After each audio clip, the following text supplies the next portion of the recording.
Un jour, Zainab apprit que son frère aîné, Hussein, partait pour un voyage très important. Ce voyage allait être un grand défi, car il devait affronter un homme méchant, le calife Yazid, qui ne traitait pas les gens avec bonté. Hussein voulait protéger les innocents et défendre ce qui était juste.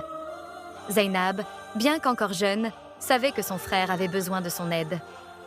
Alors, elle décida de l'accompagner. Zainab partit donc avec Hussein et d'autres membres de sa famille dans un endroit lointain appelé Karbala. Mais ce voyage ne fut pas facile. Dès leur arrivée, ils se retrouvèrent face à un terrible danger. L'armée de Yazid attaqua avec force et une grande bataille commença. Zainab, même si elle était une fille, ne se laissa pas effrayer. Elle se tenait près de son frère, l'aidant avec sagesse et calme. Elle voyait ses proches se battre courageusement et son cœur était lourd de tristesse en voyant ceux qu'elle aimait se sacrifier. La bataille fut difficile et triste. Hussein et beaucoup de ses amis et proches furent blessés et martyrisés. Zainab, malgré sa douleur, ne pleura pas. Elle resta forte et courageuse.